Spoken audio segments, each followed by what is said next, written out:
Good morning. Am I live yet? Let's see. I think I'm live, guys. Not quite sure.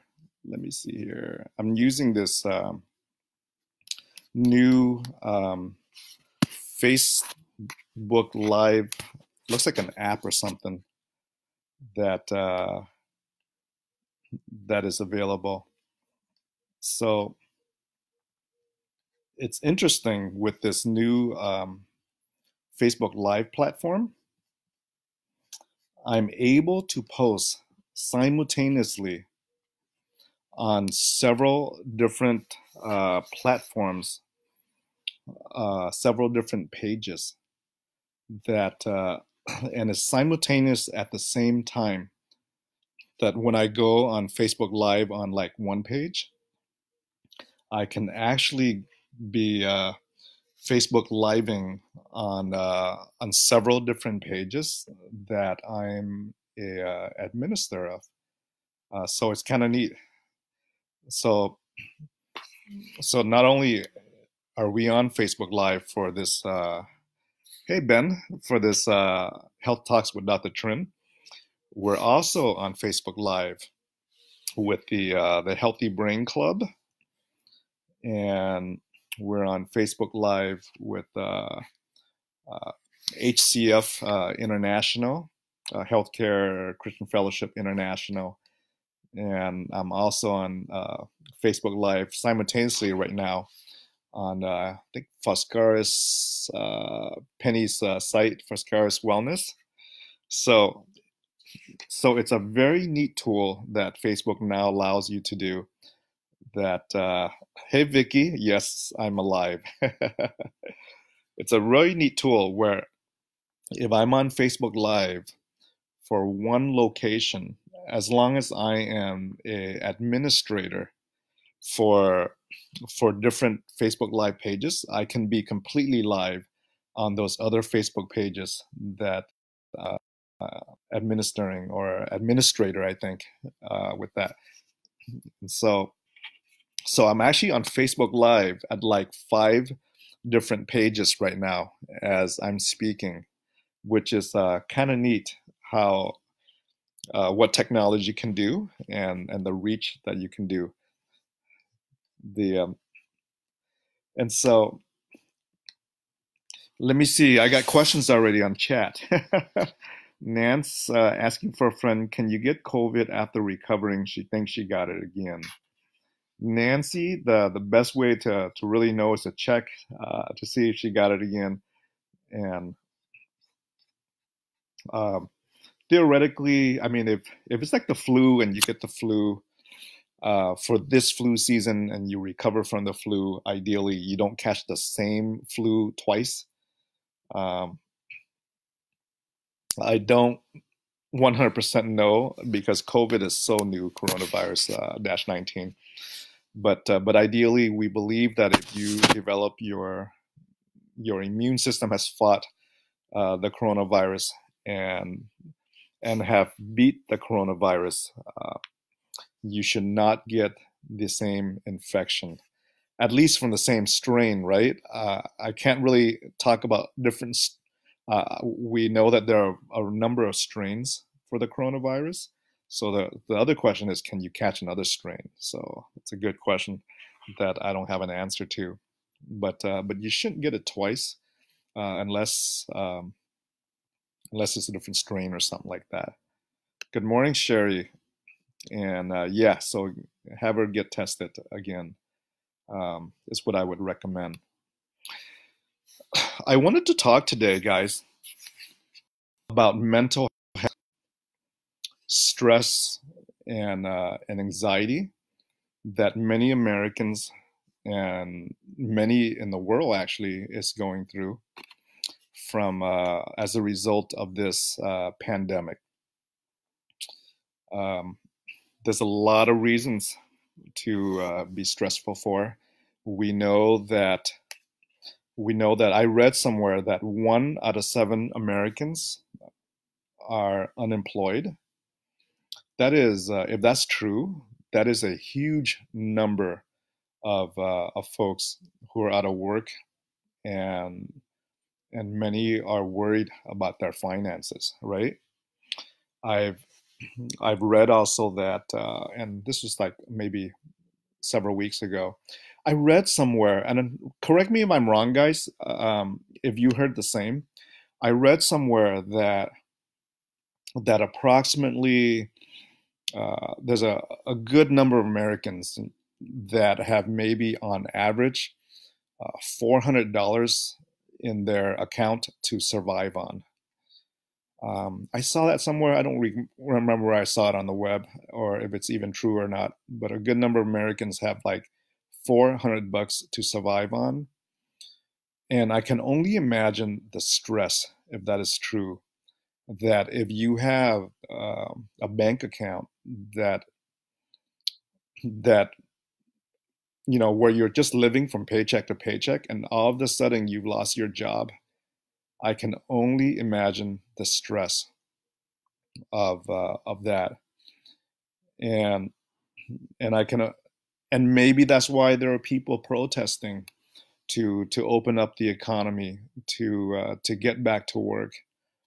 When I see these protesters out there, whether it's in Newport Beach, Huntington Beach locally, or or in different parts of the country. On the one hand, I'm like, okay, maybe it's too soon to get back to work, but on the other hand, I could relate, where if you're living paycheck to paycheck, right, and you got to pay your rent, and you need to feed your kids, and the utility bills are coming in, boy, that is a bigger problem than COVID. That's a bigger problem than coronavirus. And I can only imagine I would be out there protesting to get back to work if I only, if the rent's coming due and I'm going to be kicked out, right? If I don't get back to work, I can totally empathize with that on why some folks are out there protesting. Maybe it's because they're on their last paycheck and they really need to get back to work, um, versus versus staying at home for another month, where you may run out of food and you may run out of money to buy food. Joni, good morning. Um, do you Have you guys heard about that? Type in the chat box if you've heard about how many Americans are just living from paycheck to paycheck and they may not survive another month of being at home without work, because that is a huge concern, and I can totally understand that. Uh, but on the other hand, if we go back to work and we're not ready to go back to work because the virus is still around, then we're in trouble, aren't we? Because we're just going to have a flare up of another pandemic. That second pandemic is that's what we don't want to see either. Hey, Isabel, how do you guys deal with stress, or with anxiety or with worry during this pandemic?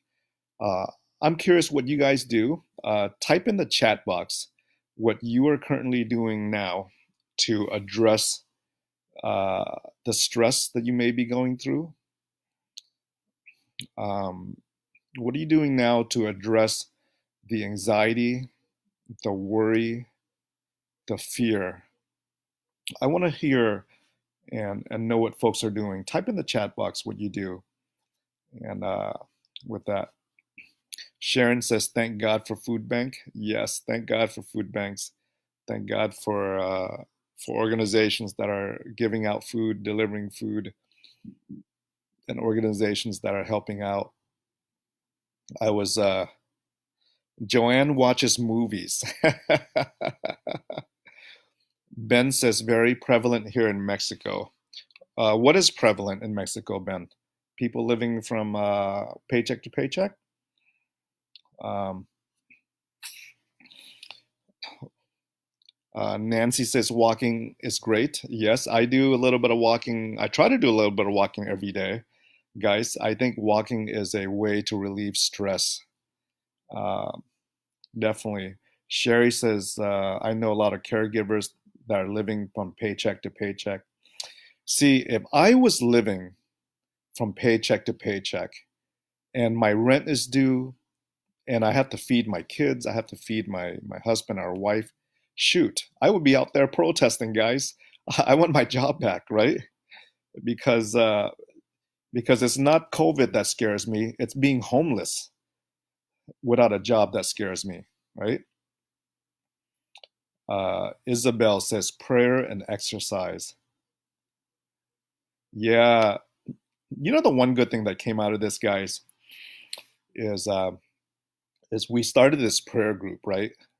Our We started a Zoom prayer group. I mean, we've never had a Zoom anything. Occasionally, I've had Zoom meetings for business before all this, but we've started a Zoom prayer group where folks get together on Zoom video and they pray together on Zoom. It was really neat. It was, I guess, one of the positive things that we're learning from these things that is that you can pray together from home in a group, a Zoom prayer group. That's hilarious. Ben has been painting his house. Great. All right. Ben, send us some pictures on what your house looks like when it's done. Um, with that, uh, Arcana says, I don't really know how to handle stress. Sherry is studying anatomy. Bob is saying, you're busy, super busy with work. It keeps you distracted. Great. Yeah, keeping working is a good thing. Uh, Achana says, I talk to friends, but I want to face the reality, understand it, and want to know it in better ways. Sharon is doing prayer nature walks. Um, Love it, love it. Joni, what are you doing, Joni? Going to the backyard and looking at your flowers and gardening. Yeah, a lot of people are gardening now, right? And doing stuff like that. This gardening time now that folks aren't working, I guess. Vicky says, being alone, you're thankful for Zoom and virtual gatherings with friends and family. Janine is painting, doing yoga. I love it. Uh, those are all great stress relievers. I I wanted to share with you guys a statement that has kind of helped me in the past uh, with this. Somebody is stripping wallpaper. Great. Keep stripping wallpaper until there's no wallpaper. Hopefully, COVID will be over by then. But I want to share you a statement that has really kind of helped me to kind of deal or face worry or face stress. And it's a straight statement from Corey Ten Boom. You guys ever heard of Corey Ten Boom? Uh, and Corey Ten Boom says, when it comes to anxiety, right? She says, anxiety does not empty tomorrow of its sorrow. Anxiety does not empty tomorrow of its sorrow. It empties today of its strength. Anxiety does not empty tomorrow of its sorrow or worries. It empties today of its strength. So worry, anxiety doesn't solve your tomorrow's problem for you, but what it does for you today is that it empties you and it robs you of the strength of today. And I thought that was kind of interesting, that type of comment from Corey Ten Boom. And I think in a way it's true, but the question I have for you guys is, how do you stop anxiety? How do you deal with it from a practical perspective? How do you deal with worry from a more practical perspective? I mean, we can't just say, you know, don't worry, be happy, because obviously we it's not something that you can say intellectually and yet apply, right? Um, But I do know that stress and anxiety does, and I'm speaking for myself here. Anxiety only robs me of my joy. Anxiety only robs me of what I can do today if I don't put anxiety and stress into action. So how do you put anxiety and stress into action? What do you guys do when you have fear, worry? How do you convert fear and worry into something positive, right? How do you guys do that? Do you guys convert fear, worries, and anxiety to something that's actionable and to something that's positive? If you have any strategies or tips about that, put it in the chat box. I would love to see what you guys do and how you convert worry and fear and anxiety into action. Uh, Nan says, "Don't put worry in your calendar." Good to know. Janine says, "First you have to acknowledge what it is, and then take the next steps. Try not to look too far down the what if road." I love that, Janine. Acknowledge what it is and to determine what you can do to take the next step. Um, so so here's some practical ways. I'm looking at Janine's advice here on taking the next steps to acknowledge your worry and to take the next steps. I think here are some practical things you can do. You could you could first identify your worry, right? What is the what is the if I were to list it to step one, two, three, and four, and five, right? 5 steps to convert your worry into something positive. Here's what I would do. 5 steps. Okay, you guys ready? To take something that you're worried about, convert it into something positive. Step number one is to identify what is the current circumstance, what is the current situation that you are worried about, right? Are you worried about the fact that you've just lost your job? Are you worried about the fact that you've been exposed to somebody who had coronavirus, right? Are you worried about the fact that you ran out of toilet paper, right? And you didn't stock up with 6 years of toilet paper, right, at Costco. So identify what are you worried about. Step number one, what are you stressed over? Step number two is now to identify what is the ideal situation that will take that worry away. What is the ideal environment, circumstance, or situation that will take that worry away, right? So let me give you an example. If my worry is, I've just got laid off because of coronavirus. I don't have a job. I don't have money, right? That's my worry. Step number one. Step number two is what is the ideal situation to take away that worry? The ideal situation would be maybe finding another job, or maybe that ideal situation is to get some unemployment money, um, or to get that stimulus check from the government, right? To at least be a financial band-aid for the next month. So you need to identify what worries you now, and you need to identify the ideal situation that will take away that worry. That's step number two. Step number three is to identify the gap between where you are now and that ideal situation. If where I'm at now is that I just got laid off, and my ideal situation is that I need money to pay the rent, right? And I can't do that because I just got laid off. What is the gap, right? So that gap could be a financial gap. That gap could be whatever it takes to get from here to there is the gap, right? Identify what that gap is that separates my situation today from where I need to be. That's step number 3. Step number 4, and this is just practical advice I'm giving you guys here, just straightforward stuff. Step number 4 is, what is the first step I need to do to fill that gap, right? That gap may be 5 steps to get there, but what is the first step?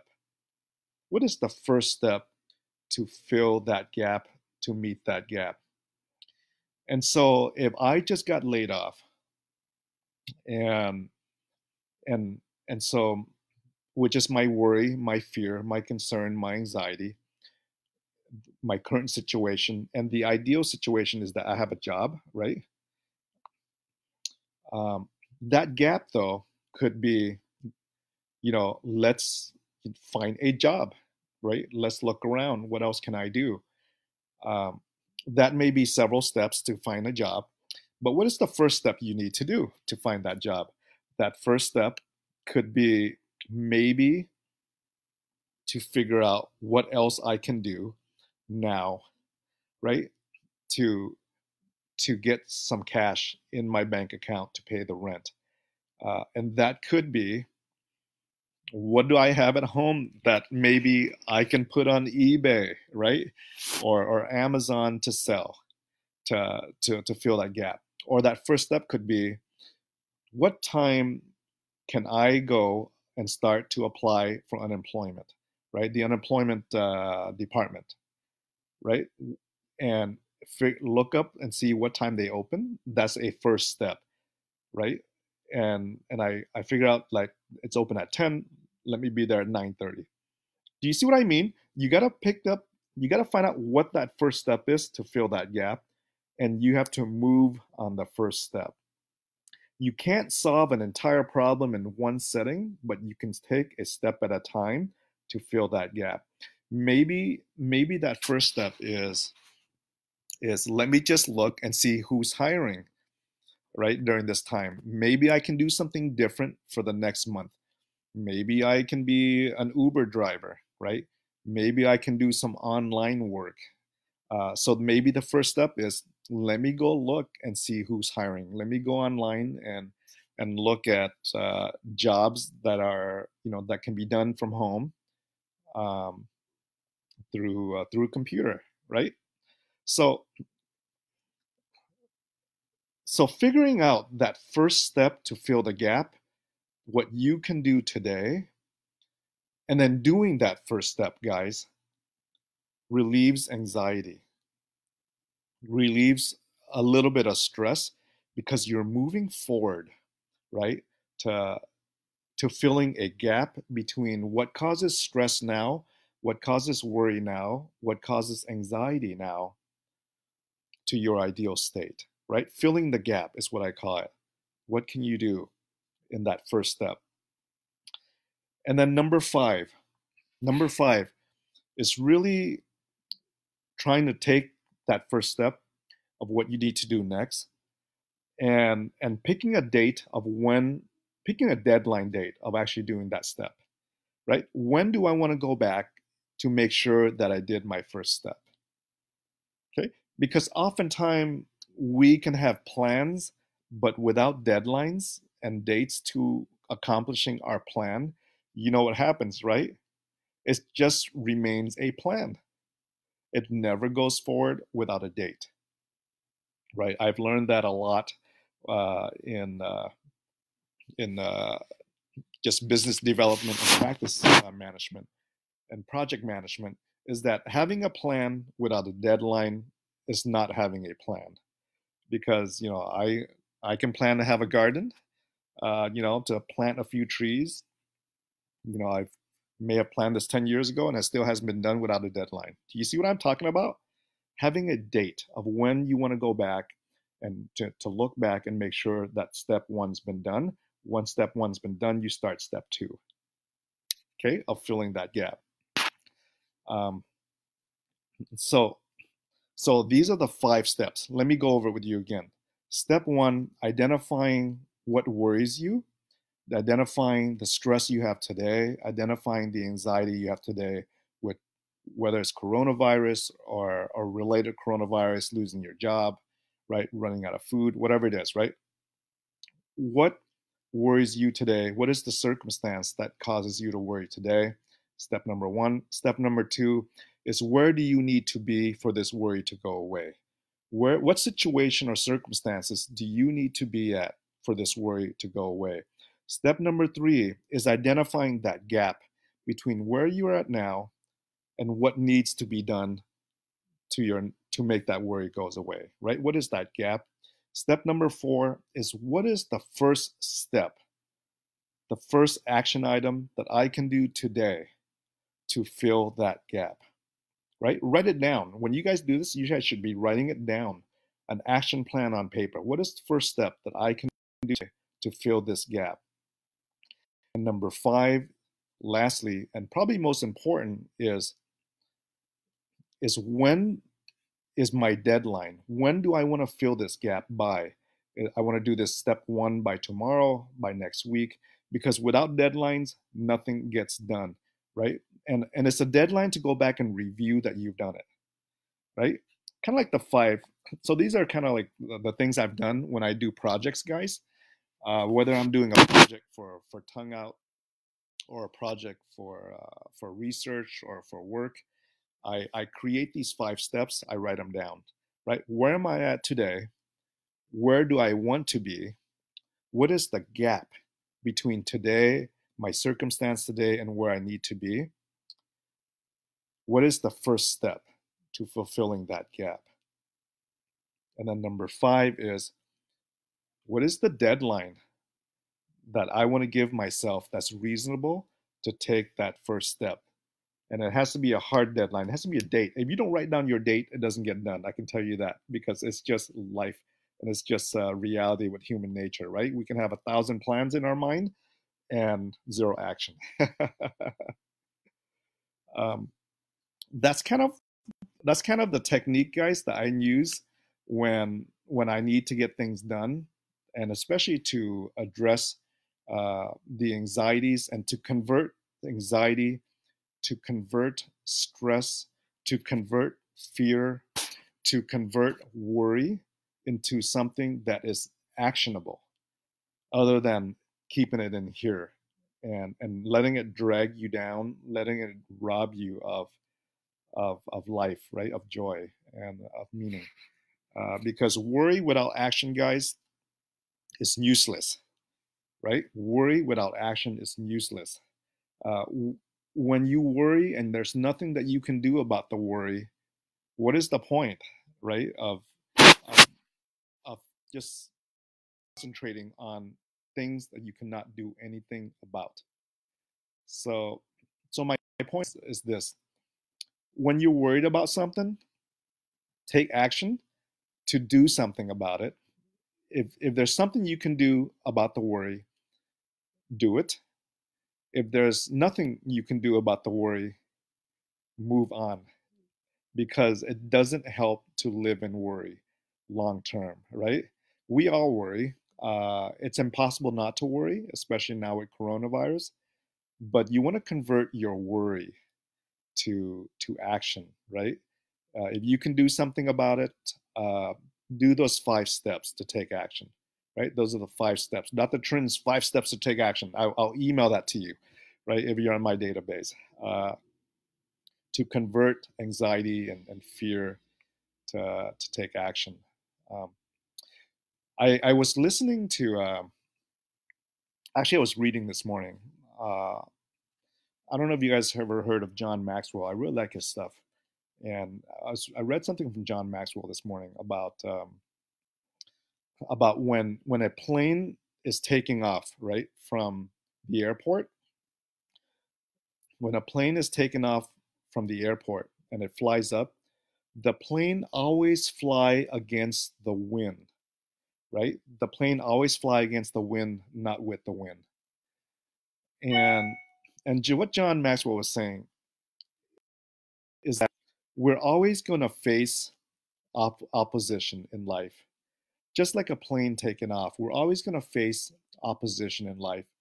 And that opposition could be, financial concerns. That opposition could be job concerns. That opposition could be coronavirus concerns. right? Life isn't without opposition. Life isn't without, concerns and worry and anxiety. It's always going to be there. We don't get rid of it. It's really what we do with it, right? What we do with that. Because when you're facing opposition against the wind, you could you could be either drifting, right? You could be either drifting against the wind, or you could be sifting through against the wind as you're going fast, or you can allow the wind to lift you, right? You can allow the wind to lift you. Those are the three. Those are the three options when you're going against the wind, right? When you're flying against the wind, and if you're drifting against the wind because the wind is so strong, drifting is like being at home, stuck at home with coronavirus, and maybe watching TV all day long and eating, right? Which is what I've been doing, right? Intermittent fasting, right? It's kind of gone out the door. But drifting against the wind is like lifeless, liftless, and just purposeless. That's drifting, and that's certainly a possibility with us, right? When we have opposition, we can just drift, purposeless against this. That's option number one. Sifting could be good or bad.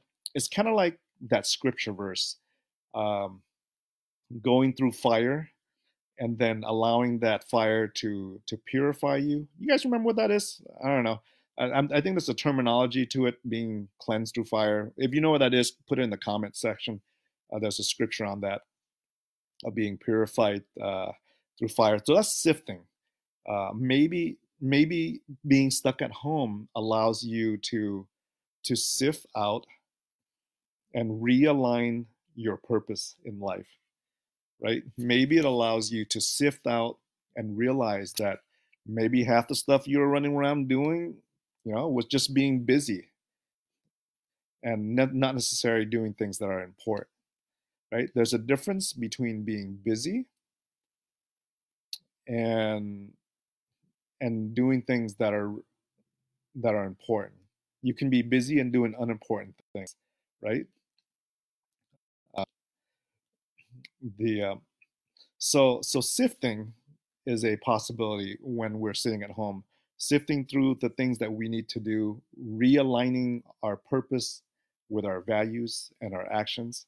So you can either drift when there's opposition, you can either sift through when there's opposition to allow things to realign with your life, or you can allow the opposition win, right, to lift you to higher grounds, right, to lift you to higher grounds, and that opposition win, lifting a plane to higher grounds, um,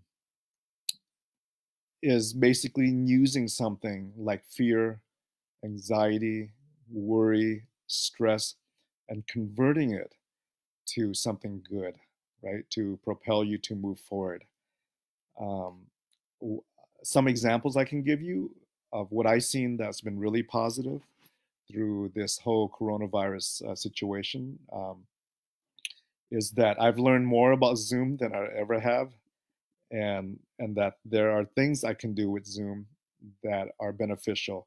Physicians are now speaking to patients on telemedicine Zoom calls, and they're figuring out that it's not a bad thing, that you can actually make a diagnosis more often than not on a virtual Zoom visit without having to bring a patient into the office, having a patient take time off from work, having a patient have the inconvenience of driving through the freeway to get to your office, the inconvenience of finding babysitting, the inconvenience of taking time off work, the inconvenience of having to get dressed to go see your doctor. Um, so getting to the doctor's office is a lot of inconveniences, right? Uh, but if your doctor can address your concern on a FaceTime, virtual live session, And you don't have to go through all those inconveniences, all those inefficiencies and ineffectiveness, right? The three I's: ineffectiveness, inefficiency, and inconvenience. If you don't have to go through all those three I's just to get to your doctor and have your healthcare situation be addressed, wouldn't it be great that your doctor can address your health concerns on a Zoom call? You're at home, and they can, they can send in your prescription, they can order your labs, put in your referrals, refill your meds, and you're at home. Think of that convenience, guys. So that is one positive that came out of this. That is lifting, right? That is where you have the opposition wind lift up a plane. So to me, that was a positive. Creating Zoom Bible studies. I'm part of a Bible study now through Zoom. I've never even thought of that before. That's a positive, right? You don't have to go to church to meet up to pray together. Yeah, you pray from your couch, right? Pray from your couch with the Walking Dead blanket on is something that's a positive, right? The Walking Dead blanket is a positive. And by the way, it kind of goes with my Walking Dead face mask that I just got here, guys. It's a Walking Dead face mask that is assigned to my Walking Dead blanket. So these are the positives, right? These are things that kind of lift us up when we go through opposition with that. The other positive I've seen is that communities are getting together. They're making masks together. They're donating to doctors and nurses together. I've got several groups of students, high schoolers sitting at home and with sewing machines, making masks for seniors who are shut in. And and wow, what a way to see the community together, guys. So very, very neat things where you allow opposition win to not drift you, but to lift you. Um, uh,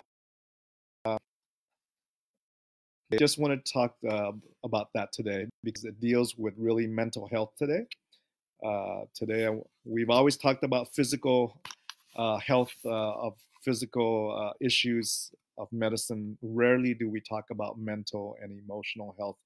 And so I wanted to just talk about mental and emotional health with you guys today. If you wanted to be on our little data list, email list that I email maybe once or twice a week, um, feel free to go to a website that we have where you can just put in your email and you'll get updates from me.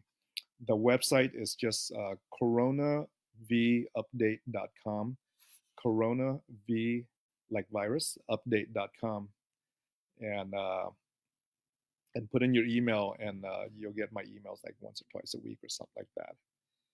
With that, Isabel says, I saw a post on a sign that says, "Worry is like a rocking chair. It rocks you back and forth, but doesn't get you anywhere." So true, so true. Worry is like a rocking chair. It rocks you back and forth, but doesn't get you anywhere. So the best thing is to convert worry to positive energy, right? Positive action through those 5 steps I talked about. Identify the circumstance or situation that causes you to worry. Identify the situation that you need to be at to take a worry away. Identify the gap between the two situations. Decide on what is your first step in fulfilling that gap.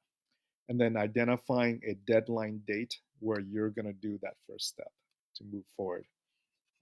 That converts worry and stress and fear into action. Hey guys, it is 2 California time. I need to go and find maybe some chicken feet for breakfast.